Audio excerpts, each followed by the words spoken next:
إلا بالله العلي العظيم. أعوذ بالله من الشيطان اللعين الرجيم. بسم الله الرحمن الرحيم. الحمد لله الذي لا يبلغ مدحته القائلون ولا يحصي نعماءه العادون ولا يؤدي حقه المجتهدون، الذي ليس لصفته حد محدود ولا نعت موجود ولا وقت معدود ولا أجل ممدود، فطر الخلائق بقدرته ونشر الرياح برحمته وابتدى بالصخور ميدان أرضه، ثم الصلاة والسلام والتحية والإكرام على نبينا وشفيع ذنوبنا وحبيب قلوبنا وطبيب نفوسنا بالقاسم المصطفى محمد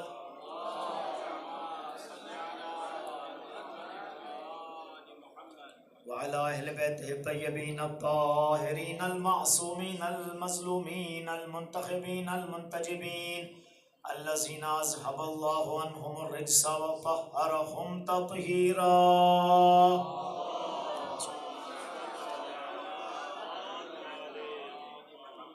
ولا سيما بقية الله في الأرضين، روحي وأرواح العالمين لتراب مقدمه الفداء، واللعنة على أعدائهم ومنكري فضائلهم وغاصب حقوقهم أجمعين. أما بعد، فقد قال الله سبحانه تبارك وتعالى في محكم كتابه المبين وهو أصدق الصادقين وقوله الحق. بسم الله الرحمن الرحيم. وامتازوا اليوم أيها المجرمون، ألم أعهد إليكم يا بني آدم أن لا تعبدوا الشيطان إنه لكم عدو مبين وأن اعبدوني هذا صراط مستقيم. صلاة محمد وآل محمد.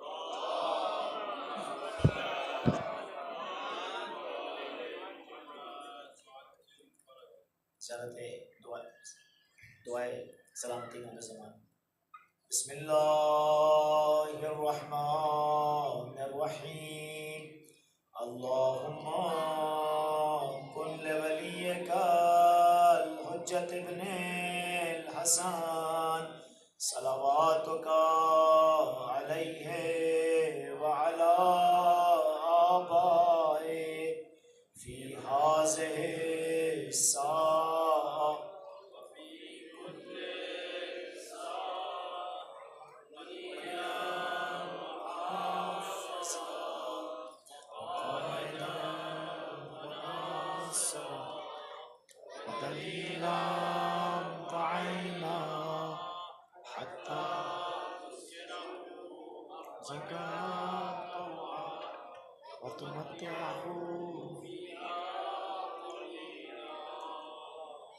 سلام محمد و آل محمد.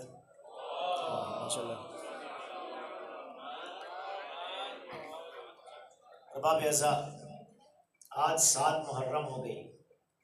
آج سے گریہ بکا اور مصائب کے اوقات اور لمحات شروع ہو گئے ہیں.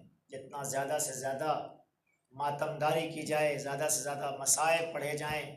اس وقت مصائب اور ماتمداری کا وقت شروع ہو چکا ہے. جان گرامی، میں نے آپ کے سامنے جس آیہ کریمہ کو سرنامہ سخن قرار دیا تھا اور اس کے تحت کربلا راہ عبودیت اس عنوان سے آپ کے سامنے چند مطالب پیش کیے تھے، بات یہاں تک پہنچی تھی کہ راہ عبودیت وہ راستہ ہے کہ جسے زندہ کرنے کے لیے، جسے حیات دینے کے لیے، جسے ابدی زندگی دینے کے لیے سید الشہداء نے اپنا سر بھی دے دیا، اپنے جانثاروں کا سر بھی دے دیا، اپنی اولاد کو بھی جس پہ نچھاور کر دیا. جانے گرامی، یعنی اسلام وہ اتنی عظمت والی چیز تھی، اتنی باعظمت چیز تھی، اتنی بااہمیت چیز تھی کہ امام حسین علیہ السلام جیسی شخصیت، کون امام حسین علیہ السلام جو جن کے بارے میں روایتوں میں کیا ملتا ہے کہ امام کون ہوتا ہے؟ بِيُمْنِهِ رُزِقَ الْوَرَى وَبِوُجُودِهِ ثَبَتَتِ الْأَرْضُ وَالسَّمَاء. امام کون ہوتا ہے؟ امام وہ ہے جو بقائے کائنات ہوتا ہے. یعنی اتنی عظیم شخصیت جس چیز کے لیے اپنی جان کا نذرانہ پیش کر رہی ہو، وہ چیز کتنی اہمیت ہوگی جانے گرامی، اس چیز کا کتنا مقام ہوگا کہ جس چیز کے لیے امام اپنی جان دے رہے ہیں جانے گرامی.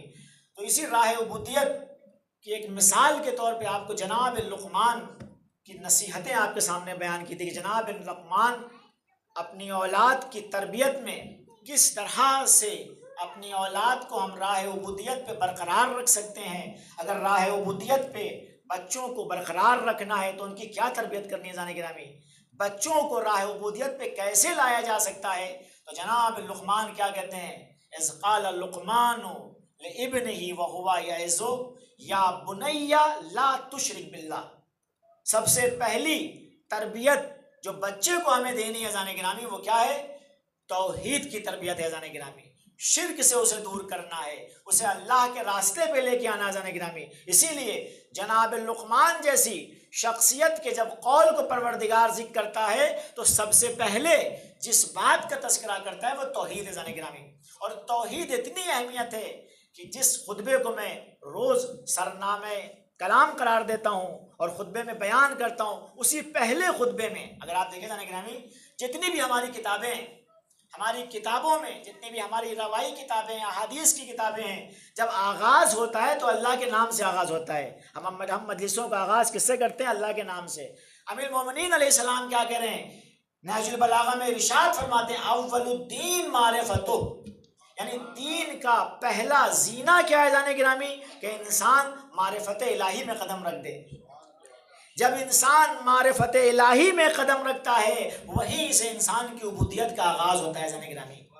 جب انسان معرفت کے وادیوں میں آگے بڑھتا جاتا ہے اتنی عبودیت اس کی بڑھتی چلی جاتی ہے جانے گرامی.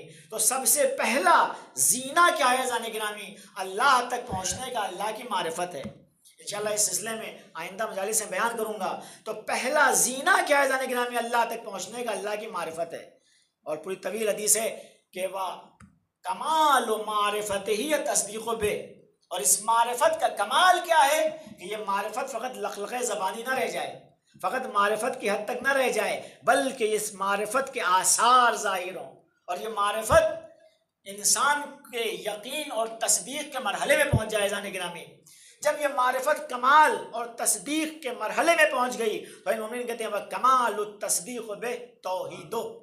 اور تمام ادیان جو اللہ کے بارے میں گفتگو کرتے ہیں، اللہ کے بارے میں بحث کرتے ہیں، ان تمام عقیدوں میں، ان تمام نظریات میں، ان تمام آئیڈیالوجیز میں سب سے خوبصورت نظریہ اس کا نام توحید ہے جانے گرامی.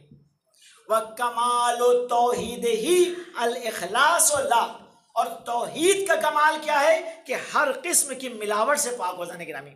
بہرحال تو یہ توحید میں ہر قسم کی جو ملاوٹ سے پاک ہو، تو توحید کے معنی کیا جانے گرامی، توحید کہتے کس ہوئے؟ کیا کلیجوں پہ اللہ کی ضربوں کا مارنا ایزان گرامی توحید ہے؟ کیا رات دن اللہ کی صدائیں بلند کرنے کا نام توحید ہے؟ کیا محفل سما جما کر اللہ کے نعرے لگانے کا نام توحید ہے جانے گرامی؟ کیا ایزان گرامی توحید کہتے کس کو جانے گرامی؟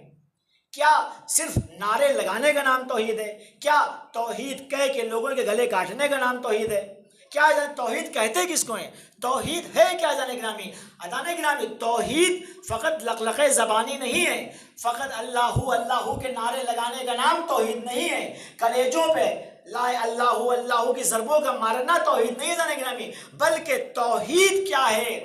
توحید وہ چیز ہے کہ جو انسان کے اعمال میں ظاہر ہو، انسان کے آثار میں ظاہر ہو جانے گرامی. توحید کیا ہے کہ جس کو ایک معنی ہے اس کی اطاعت بھی کرنے پڑے گی جانے گرامی.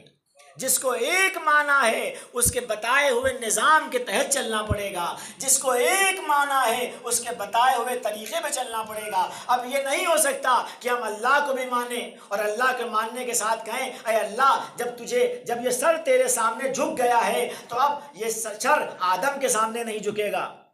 آیا بتائیے ابلیس سے بڑا کون عبادت گزار ہو سکتا تھا؟ ابلیس کیا کہتا ہے کہ جب یہ سر آدم کے سامنے جھک گیا ہے تو اب یہ سر جو سر اللہ کے سامنے جھک گیا ہے اب یہ سر آدم کے سامنے نہیں جھکے گا. تو توحید تو مانتا تھا وہ، اللہ کا تو قائل تھا، لیکن عزیزان گرامی اللہ کا اس طرح سے قائل تھا کہ جیسا میں چاہوں گا ویسا اللہ کو معلوم گا۔ اللہ نے کہا مجھے ایسا عبادت گزار نہیں چاہیے جو اپنی مرضی کے مطابق مجھے مانے۔ صلوات بھیجیے بر محمد و آل محمد۔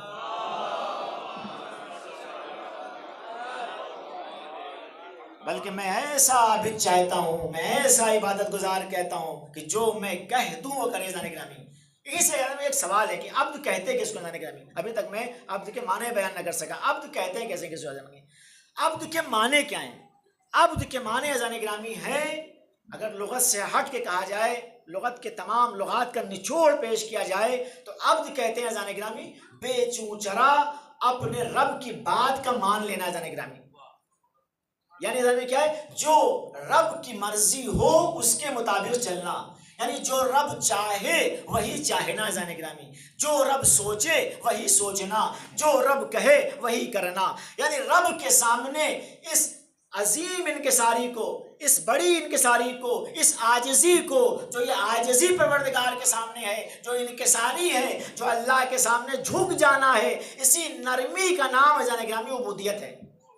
عبودیت کیا ہے؟ عبودیت میں دو پہلو پائے جاتے ہیں، جو مالک کہہ رہا ہے اس کے سامنے سر تسلیم کو خم کر دینا، اور جو مالک کے دشمن ہیں ان کے سامنے ڈٹ جانا۔ عزیزان گرامی تو عبودیت کیا ہے کہ دو چیزوں سے عبودیت بنتی ہے، جو مالک چاہ رہا ہے اس کی پیروی کرنا، اور جو مالک کے دشمن ہیں ان کے سامنے ڈٹ جانا ہے۔ عزیزان گرامی تو مالک کے سامنے سر جھکانا اور مالک کے دشمنوں کے سامنے ڈٹ جانا، اسی کا نام عبودیت ہے۔ صلوات بھیجیے بر محمد و آل محمد۔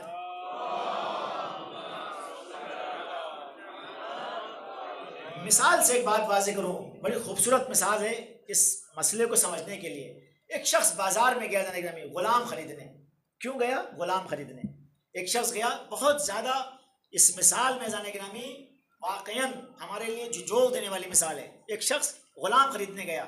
جب غلام خریدنے گیا تو اس نے بازار جو ہوتا تھا غلاموں کا، اس غلام کے بازار میں جانے کے بعد اس نے کہا مجھے غلام چاہیے، لیکن میں غلام خریدنے سے پہلے اس سے چند سوالات کروں گا، اگر میرے سوالات کا جواب غلام نے دے دیا تو میں اسے خریدوں گا، اگر میرے سوالات کا جواب نہ دے سکا تو میں نہیں خریدوں گا۔ وہ جاتا ہے، ایک مرتبہ غلام اس کے سامنے لایا گیا۔ جب پہلا غلام لایا گیا اس نے پوچھا تیرا نام کیا ہے؟ اس نے کہا فلاں میرا نام ہے۔ اس نے کہا تو کیا کھاتا ہے؟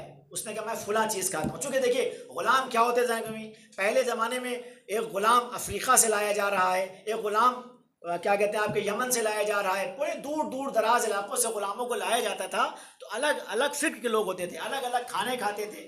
تو پوچھتا ہے وہ کہ تو کیا کھاتا ہے؟ تو وہ کہتا ہے کہ میں فلاں کھانا کھاتا ہوں۔ تو کیا پہنتا ہے؟ میں فلاں لباس پہنتا ہوں، میرے علاقے کا فلاں لباس ہے۔ تو کیا سوچتا ہے؟ میری فکر فلاں ہے۔ وہ کہتا ہے اس غلام کو مجھے نہیں خریدنا۔ دوسرا غلام لایا جاتا ہے، وہ پھر سوال کرتا ہے اس سے، اے بتا تیرا نام کیا ہے؟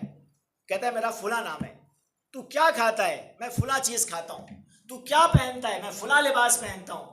ایسی سوال کیے جا رہا ہے۔ جب چند غلام اس طرح کے آ گئے تو ایک مرتبہ ایک غلام آتا ہے عزیزان گرامی، ایک مرتبہ وہ اس سے پوچھتا ہے غلام تیرا نام کیا ہے؟ کہتا ہے جو نام تو رکھ دے وہ نام ہے، چونکہ تو میرا آقا ہے، جو نام تجھے پسند ہو میرا نام ہے۔ عزیزان گرامی وہ غلام سے پوچھتا ہے تو کیا کھاتا ہے؟ کہتا ہے ہر وہ چیز کھاتا ہوں چونکہ تو میرا آقا ہے، جو تو میرے لیے پسند کرے گا وہ کھاؤں گا۔ اے غلام تو کیا پسند کرتا ہے؟ میں ہر وہ چیز پسند کرتا ہوں جو تو میرے لیے پسند کرے گا چونکہ تو میرا وہ آقا ہے۔ میں تو تیرا غلام ہوں، غلام کی تو کوئی مرضی نہیں ہوتی، جو تو چاہے گا وہ پہنوں گا، جو تو چاہے گا وہ کھاؤں گا۔ تو سوچتا کیا ہے؟ ہر وہ چیز سوچتا ہوں جو تیری مرضی ہو۔ تو کیا بولتا ہے؟ اے مالک جو تو کہتا ہے وہی بولتا ہوں۔ تو ایک عام غلام جب ایسی باتیں کرتا ہے تو وہ کہتا ہے کہ مجھے اسی غلام کو خریدنا ہے۔ اب جانے گھر میں دیکھیے ایک عام غلام اس وقت اچھا عبد کہلاتا ہے، اس وقت اچھا بندہ کہلاتا ہے جبکہ اپنی مرضی مالک کے مطابق، مرضی آقا کے مطابق پوری زندگی گزار رہا ہو تو وہ اس کا خالق نہیں ہے، وہ اس کا رازق نہیں ہے، وہ اس کا رب نہیں ہے، وہ اس نے اس کو پیدا نہیں کیا ہے، وہ اس کا کریٹر نہیں ہے، اس نے اسے آنکھوں میں روشنی نہیں دی ہے، اس نے اس کے ہاتھ میں حرکت نہیں دی ہے، اس نے اس کے پاؤں میں حرکت نہیں دی ہے۔ جب وہ اس وقت اس کا اچھا عبد بنے گا جبکہ اس کے مرضی کے مطابق مطابق ہو تو جس نے ہمیں پیدا کیا ہے، جس نے ہمارے ہاتھوں میں حرکت دی ہے، جس نے ہماری سماعت میں سننے کی طاقت دی ہے، جس نے ہمیں بولنے کی قوت دی ہے، اب ہمیں اس کا عبد بننا کیسا ہوگا؟ اسی وقت ہم اس کے اچھے بن سکتے ہیں اب جبکہ جو وہ چاہے وہ ہم کریں، جو وہ سوچے ہم وہ سوچیں، جو وہ کہہ دے ہم وہ پہنیں، جو وہ چاہے وہ ہم کھائیں، جس چیز سے منع کر دے وہ رک جائیں۔ تو حقیقی عبد کون ہے عزیزان گرامی؟ حقیقی عبد اس کو کہتے ہیں جو مرضی معبود کا تابع ہو، جو معبود چاہے وہ کرے اور جس چیز سے معبود روک دے اس سے رک جائے۔ صلوات بھیجیے بر محمد و آل محمد۔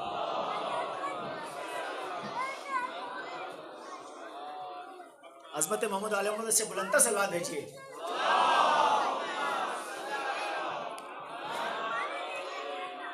تو بہترین اب میں کہ جو مرضی معبود کے سامنے بالکل سر خم کیے ہوئے ہو، جو معبود چاہے جو وہ انجام دے اس کو عبد کہتے ہیں عالمی حقیقت میں۔ تو ہم جو کہتے ہیں توحید کے معنی کیا ہے جانے گرامی؟ اگر توحید ایسی ہے تو اس کا مطلب اللہ کے ماننے والے ہیں، اور کربلا یہی سکھانے آئی تھی کہ اللہ کا حقیقی عبد کیسے بنا جاتا ہے، اللہ کی حقیقی عبودیت کو کیسے قبول کیا جاتا ہے، اللہ کی عشق میں کس طرح سے زندگی گزاری جاتی ہے، اللہ کی عبادتوں کو کس طرح سے کیا جاتا ہے۔ دیکھیے کربلا کا جب آغاز ہوتا ہے تو جناب علی اکبر اللہ اکبر اذان سے آغاز کرتے ہیں، یعنی آغاز بھی ہو رہا ہے تو اللہ سے، شب عاشور ہے تو اس طرح سے ہو رہا ہے کہ خیموں سے اس طرح سے عبادت کی آواز آ رہی ہے، دویہم کا دوی النحل، ایسے لگ رہا ہے کہ شہد کی مکھیاں بن بن آ رہی ہیں۔ کوئی سجدے میں پڑا ہے، کوئی رکوع میں پڑا ہے، کسی کے قرآن کی تلاوت کی آواز آ رہی ہے، کسی کے عبادت کی آواز آ رہی ہے، یعنی یہ عبودیت کی اس معراج کو کربلا نے پیش کیا ہے کہ جس کی نظیر دینے سے کائنات قاصر ہے۔ جانے گرامی ایک صلوات بھیجیے بر محمد و آل محمد۔ کربلا جو عبودیت کا درس دیا ہے، آپ دیکھیے کربلا کی جنگ کا آغاز کہاں ہوتا ہے؟ صف بچھی ہوئی ہے، لوگ تعقیبات پڑھ رہے ہیں، ابھی تعقیبات ختم نہیں ہوئی کہ دشمن کی جانب سے تیروں کی بوچھار ہو جاتی ہے۔ جانے گرامی کربلا نے عبودیت کا درس دیا ہے، نماز ظہر اس طرح پڑھی ہے کہ دکھلایا ہے کہ دیکھو اللہ والے ایسے ہوتے ہیں، اور امام حسین علیہ السلام نے سجدہ آخر میں اپنا سر اس طرح سے کٹایا ہے کہ دکھا دیا ہے کہ دیکھو جو اللہ کے ماننے والے ہوتے ہیں، جو اللہ کے حقیقی عبد ہوتے ہیں، وہ اس طرح سے اللہ کا سجدہ کرتے ہیں، اور اسی سجدے نے اسلام کو بچا لیا۔ جانے گرامی اسلام کے دامن میں بس اس کے سوا کیا ہے؟ ایک ضرب ید اللہ، ایک سجدہ شبیری۔ جانے گرامی باپ اور ان بیٹے کی خدمات کے علاوہ اسلام میں ہے ہی کیا؟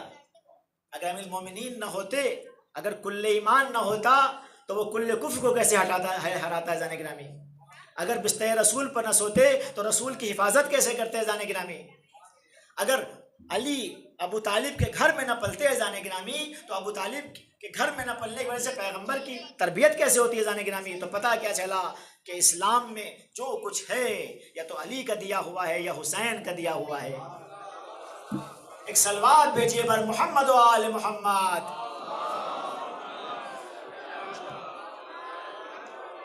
تو کربلا اسی معراج عبادت کو بیان کرنے کے لیے، عبدیت کی معراج کو بیان کرنے کے لیے آتی ہے کہ عبد کہتے ہیں کہ اس میں جانے گرامی۔ اور آج جانے گرامی کربلا ہمیں کیا بتانے آئی تھی؟ کربلا یہی بتانے آئی تھی کہ دیکھو اسلام کے دو راستے ہیں۔ کربلا کیوں؟ بس ایک اگر کربلا کے ہدف کو ہم نچوڑ پیش کریں، تمام تقریروں کو نچوڑ پیش کیا جائے، اگر سن 61 ہجری سے آج تک جو کربلا کے اہداف بیان کیے جا رہے ہیں، آئندہ بھی بیان ہوتے رہیں گے، اگر اس کا نچوڑ پیش کیا جائے تو ایک جملے میں کہا جا سکتا ہے کہ کربلا اس لیے برپا ہوئی، کربلا کا قیام اس لیے ہوا تاکہ امام حسین علیہ السلام غدیر کی حقانیت کو ثابت کر سکیں۔ کربلا اس لیے برپا ہوئی تاکہ سچے اسلام اور نقلی اسلام کو پہچانوایا جا سکے۔ کربلا اس لیے برپا ہوئی تاکہ اس اسلام کو دنیا کے سامنے پہچانوایا جا سکے جسے رسول خدا کی طرف سے لے کر آئے تھے، اور اس اسلام کو ہی پہچانوایا جا سکے جن نفسانی خواہشات نے اس اسلام کے مقابلے میں بنا دیا تھا۔ ایک صلوات بھیجیے بر محمد و آل محمد۔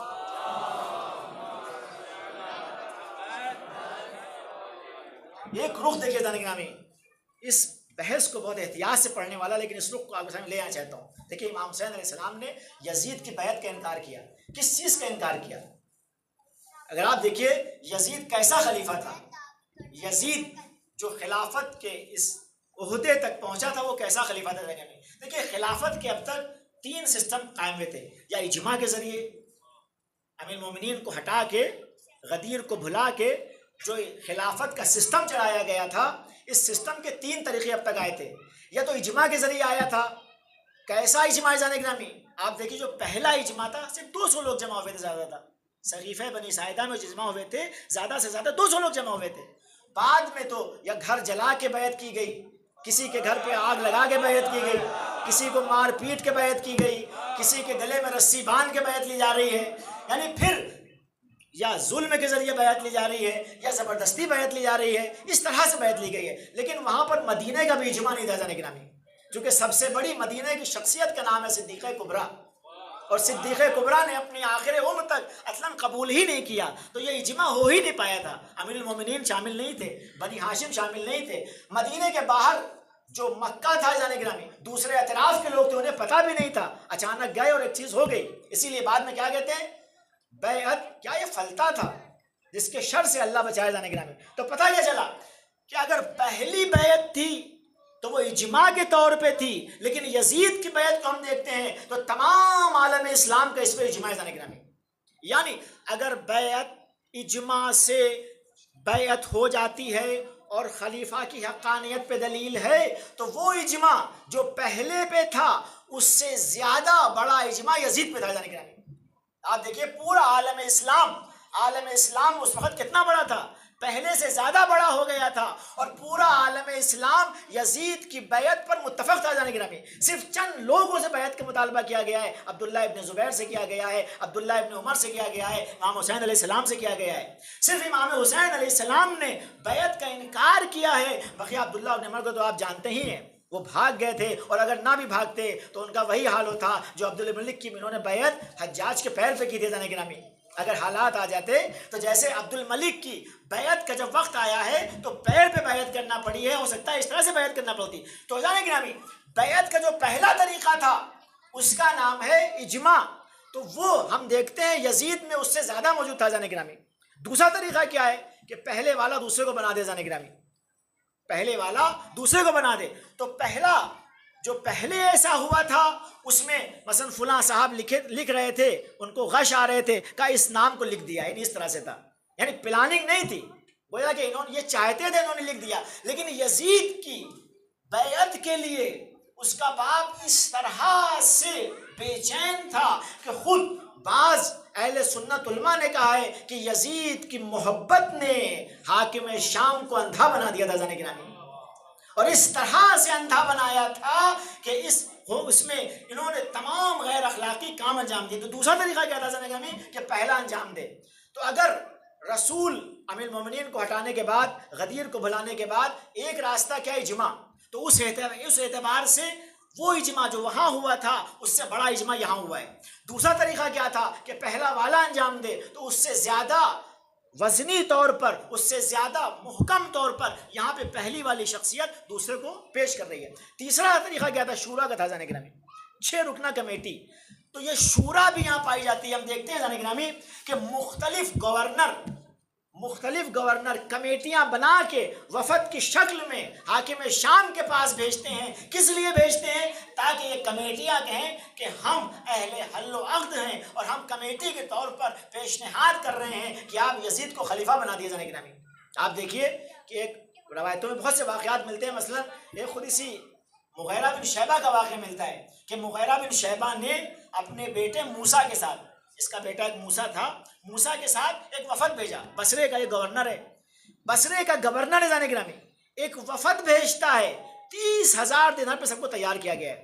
30,000 درہم دیے گئے ہیں 10 انسانوں کو، 10 آدمیوں کو، اور یہ 30,000 درہم لے کے یہ یزید کے پاس مطلب حاکم شام کے پاس جاتے ہیں تاکہ اس سے یہ کہہ سکیں کہ ہم یزید کی خلافت کے حامی ہیں، ہم چاہتے ہیں کہ آپ یزید کو خلیفہ بنائیں. یعنی یہ شورا ہے جو جا کے اس کی پیشنہاد کر رہی ہے.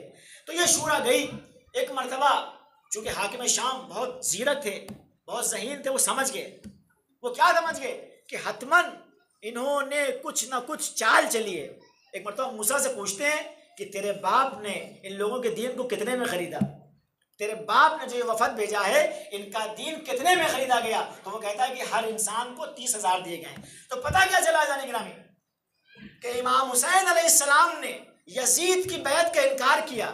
کس یزید کی بیعت کا انکار کیا؟ جو اجماع کے ذریعے بھی آیا تھا، پہلے والے نے بھی جسے منتخب کیا تھا، شورا کے ذریعے بھی آیا تھا. تو امام حسین علیہ السلام فقط یزید کی بیعت کا انکار نہیں کر رہے، بلکہ یہ کہہ رہے ہیں کہ علی کے مقابلے میں اگر کسی کو لاؤ گے، چاہے اجماع کے ذریعے لاؤ تب بھی باطل ہے، چاہے پہلے والا منتخب کر دے تب بھی باطل ہے، چاہے شورا انتخاب کرے تب بھی باطل ہے. صلوات بھیجیے بر محمد و آل محمد.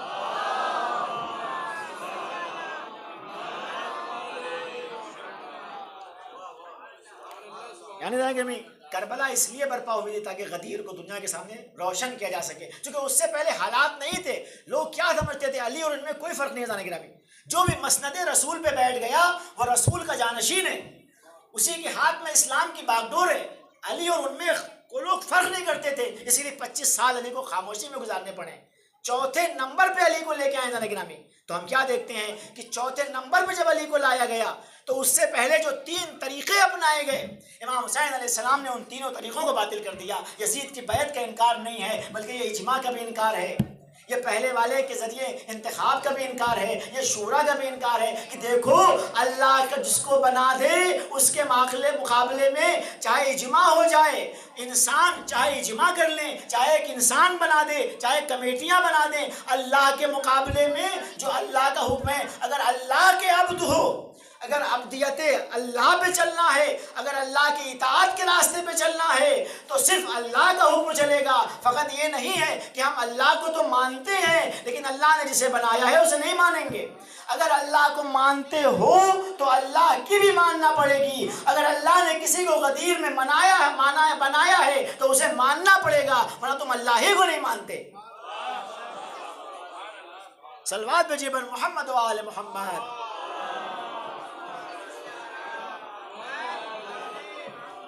کربلا راہ عبودیت کو بیان کر دیا جانے گرامی کہ راہ عبودیت کیا ہے.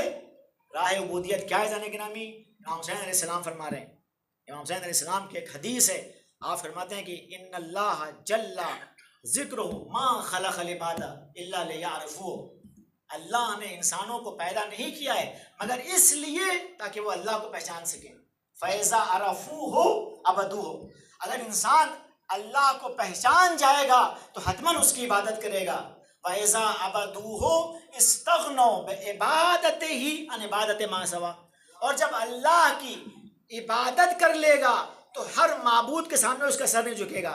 ایک اللہ کی عبادت کر لو، 1000 سجدوں سے نجات مل جائے گی. زانے گرامی پھر امام حسین اسلام سے ایک شخص سوال کرتا ہے وہاں پر، مولا وما معرفت اللہ، اے امام بتائیے اللہ کی معرفت کیا ہے؟ امام کیا کہتے ہیں؟ معرفت اہل کل زمان امامہم الذی یجب علیہم طاعتہ. دیکھو اللہ کی معرفت یہ ہے کہ اپنے زمانے کے اس امام کو پہچان جاؤ جس کی اطاعت اللہ نے واجب کی ہے، نہ کہ لوگوں نے. صلوات بھیجیے بر محمد و آل محمد.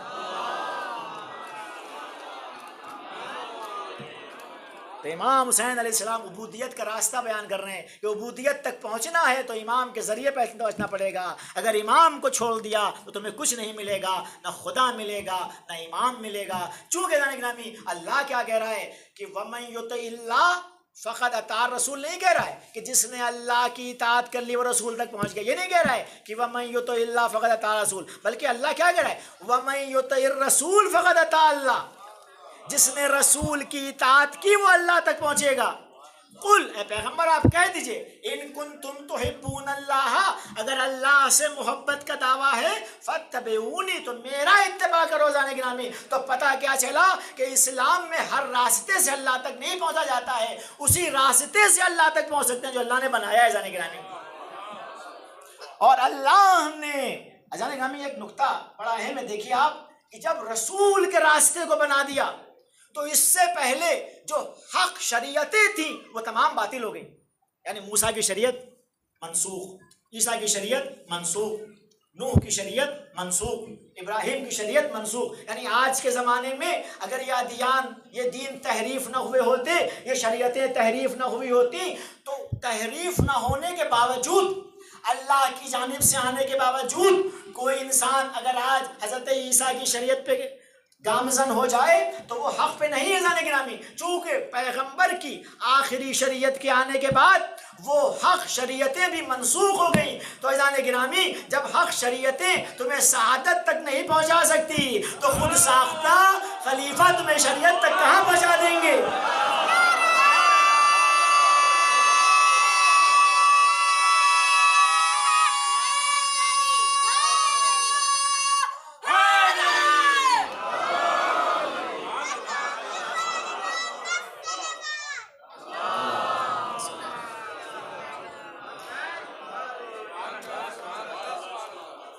اگر اللہ تک پہنچنے کا راستہ ہے، عبودیت کا راستہ ہے، تو فقط امام سے گزرتا ہے جانے گرامی. اسی لیے امام کیا، رسول گرامی اسلام کیا فرماتے ہیں؟ من مات ولم یعرف امام زمانہ مات میتۃ جاہلیہ. اگر کوئی اپنے زمانے کے امام کو پہچانے بغیر مر جائے تو اس کی موت جاہلیت کی موت ہے. تو ہم پوچھیں گے جانے گرامی، اس زمانے میں تم کس کو مانتے تھے؟ چلو ہم نے مان لیا. 1400 سال میں اب تک تمام مسلمانوں سے سوال کیا جائے گا کہ چلو تم نے ایک کو منایا، ہم نے کسی کو مانا، کوئی نہ کوئی امام تھا. لیکن سوال ہوگا، تمہارے یہاں بھی یہ حدیث ہے، ہمارے یہاں بھی یہ حدیث ہے کہ امام کی معرفت کے بغیر انسان اللہ تک نہیں پہنچ سکتا.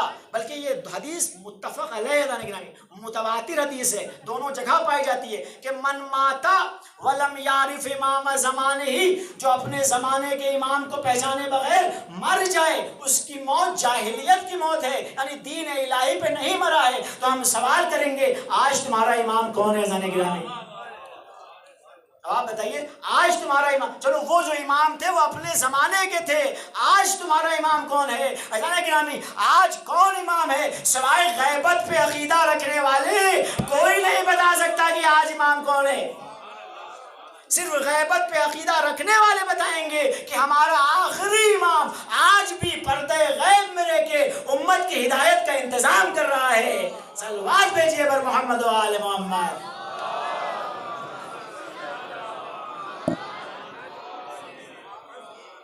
ہاں عزیزان گرامی، بس آپ کی زحمت کو تمام کیا. آج 7 محرم ہو گئی. عزیزوں، خالی یہ سوچ لو کہ آج 7 محرم ہے، کافی ہے رونے کے لیے. ضروری نہیں ہے کہ خطیب اور ذاکر مصائب پڑھے. صرف انسان یہ سوچ لے کہ آج 7 محرم ہو گئی، اب عاشور میں عزیزان گرامی دن نہیں بچے ہیں. عاشور بہت نزدیک ہے. آج عزیزان گرامی 7ویں تاریخ کون سی تاریخ ہے؟ 7ویں تاریخ وہ تاریخ ہے کہ جس دن اہل بیت کے خیموں میں پانی ختم ہو گیا. وہ پانی جو اس کربلا کی تپتی زمین پر جس پہ دانہ ڈال جاؤ تو بھول جائے، کربلا کے اس تپتے بن میں جس میں ایک دانہ اگر زمین پہ ڈال دیا جائے تو بھول جائے. ہائے حسین کے بچے، 3 دن کس طرح سے انہوں نے برداشت کیا. اسی لیے امام حسین علیہ السلام نے جب ہمیں اور تمہیں یاد کیا ہے تو کسی اور چیز کے لیے نہیں یاد کیا، ایک چیز کے لیے ضرور یاد کیا ہے. شیعتی ماں ان شربتو مازبن فذکرونی او سمیتم بے غریب او شہید فندبونی. اے میرے شیعو، جب تم ٹھنڈا پانی پینا تو اپنے آقا اور مولا کی پیاس کو یاد کر لینا. تمہارے امام نے جو تمہیں یاد کیا ہے اس لیے یاد کیا ہے کہ دیکھو ہمارے بچے کربلا کے میدان میں کتنے بھوکے پیاسے تھے. جب بھی تم اس پیاس کو یاد کرنا تو میرے بچوں پہ گریہ کر لینا. اگر کسی بھی غریب کا تذکرہ سنو تو مجھ پر رو لینا. لیتکم فی یوم عاشوراء جمیعا. اے میرے شیعو، کاش تم کربلا میں ہوتے. لیتکم فی یوم عاشوراء جمیعا تنصرونی. کیف استسقی طفلی فابوا ان یرحمونی. کہ ہائے میں اپنے ششمائے کے لیے کیسے طلب آب کر رہا تھا، لیکن دشمنوں نے ایک قطرہ پانی بھی نہ دیا۔ عزیزو، آج 7 محرم ہو گئی، آج کے بعد جب بھی تمہارے سامنے پانی آئے، حسین کی پیاس کو یاد کر لینا، علی اصغر کی پیاس کو یاد کر لینا، 3 سال کی اس سکینہ کی پیاس کو یاد کر لینا جو التاش التاش ہائے پیاس کہتی ہوئی بابا کے جنازے میں گئی۔ آئزان گرامی، آج 7 محرم ہے، آج جناب قاسم کا غم منایا جاتا ہے۔ آئزان گرامی، روایتیں بتاتی ہیں کہ جب امام حسن کو زہر دیا گیا، اور ایسا کاری زہر تھا کہ روایتیں بتاتی ہیں کہ اتنا کاری زہر تھا کہ اب تک کسی کو اتنا کاری زہر نہ دیا گیا، امام کے جگر کے ٹکڑے تشت میں گرنا شروع ہوئے۔ امام کے جگر کے ٹکڑے جب تشت میں گرے، ایک مرتبہ زینب بھی آ گئی، حسین بھی آ گئے، عباس بھی آ گئے، سب نے حسن کو سہارا دیا۔ ایک مرتبہ حسن نے اسرار امامت امام حسین کے حوالے کیے، سب کے حوالے کرنے کے بعد ایک مرتبہ جناب امام حسین علیہ السلام نے جب سب کو حجرے سے نکال دیا، سب کو حجرے سے جانے کو کہا کہ اب تو معبود کے درمیان رابطہ شروع ہونے والا ہے، سب لوگ حجرے سے چلے جاؤ۔ روایتیں بتاتی ہیں کہ ایک مرتبہ ام فروہ کو آواز دی، ام فروہ تم حجرے میں آؤ۔ روایت بتاتی ہے کہ ام فروہ حجرے میں آئیں۔ ایک مرتبہ 3 سال کے قاسم کو بلایا، بلانے کے بعد ایک مرتبہ حسن نے اپنے 6 سال کے قاسم کو سینے سے لگایا، پورے جسم کو نہارنا شروع کیا۔ مولا، آپ جسم کو کیوں دیکھ رہے ہیں؟ شاید جسم کو اس لیے دیکھ رہے ہو، ہائے یہی جس کربلا کے میدان میں گھوڑوں کی ٹاپوں سے پامال صبح اسپا ہو جائے گا۔ حاضران گرامی، ایک مرتبہ ایک تعویذ نکالا اور قاسم کے بازو میں باندھ دیا۔ اے قاسم، جب کوئی سخت وقت آئے تو اس تعویذ کو کھول کے پڑھ لینا۔ روایتیں بتاتی ہیں گرامی، ایک مرتبہ جب شب عاشور نمودار ہوئی، وہ شب کون؟ شب عاشور، وہ شب کہ جس میں حسین نے تمام اپنے پروانوں کو ایک حجرے میں جمع کیا، ایک خیمے میں جمع کیا۔ جمع کرنے کے بعد ایک مرتبہ امام حسین علیہ السلام کے خدا آپ کو کسی غم میں نہ رلائے سوائے غم مظلوم کربلا کے، اجرکم علی اللہ۔ عزیزان گرامی، ایک مرتبہ امام حسین علیہ السلام نے تمام اپنے پروانوں کو ایک خیمے میں جمع کیا۔ روایتیں بتاتی ہیں جمع کرنے کے بعد ایک مرتبہ امام نے ایک جملہ کہا، کہنے لگے، اے میرے ساتھیوں، اے میرے چاہنے والوں، اب تک تم نے حق وفا ادا کر دیا، اب میں تمہارے سروں سے اپنی بیعت کو اتار لیتا ہوں۔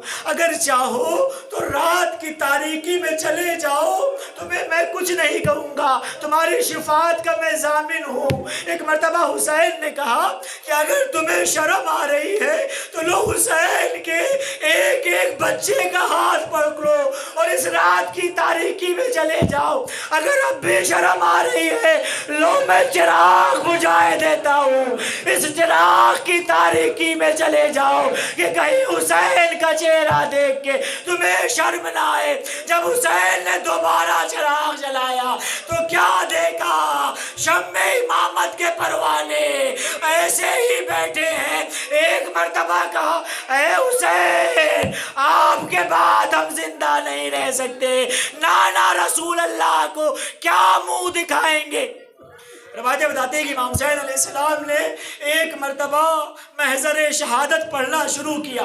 امام ایک ایک شخص کا نام بیان کرتے ہیں، اے حبیب تم بھی شہید ہوگے، اے مسلم تم بھی شہید ہوگے، اے زہیر تم بھی شہید ہوگے۔ ایک ایک شہید کا امام نام لے رہے ہیں۔ روایتیں بتاتی ہیں جب امام تمام شہداء کا نام لے چکے، ایک مرتبہ امام نے مصلحتاً قاسم کا نام نہ لیا۔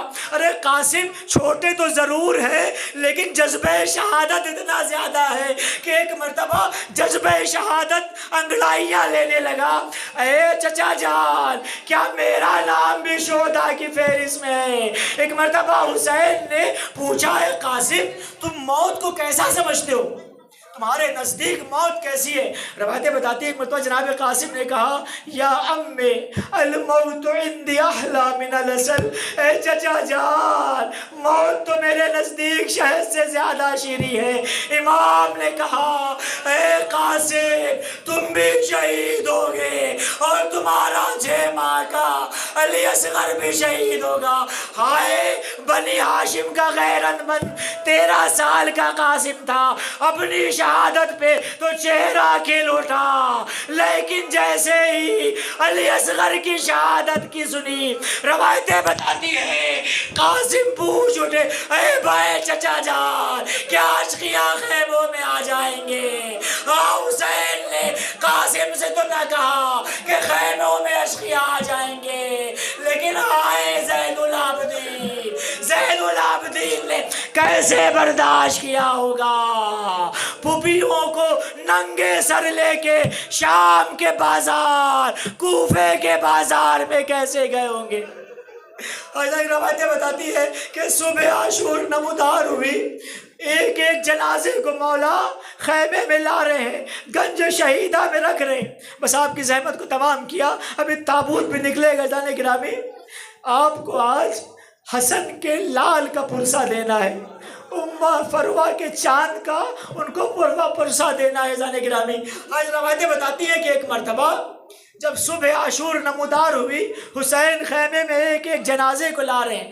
قاسم 13 سال کے ہیں، لیکن جیسے ہی کوئی جنازہ آتا ہے قاسم کا جوش شہادت جوش مارنے لگتا ہے، مولا کے قدموں میں گر کے کہتے ہیں، چچا جان مجھے بھی مرنے کی اجازت دے دیجئے۔ قاسم بار بار ضد کر رہے ہیں کہ مولا مجھے بھی مرنے کی اجازت دے دیجئے، لیکن حسین قاسم کو مرنے کی اجازت نہیں دے رہے۔ روایتیں بتاتی ہے کہ قاسم کا اصرار بڑھ رہا ہے، حسین کا انکار بڑھ رہا ہے۔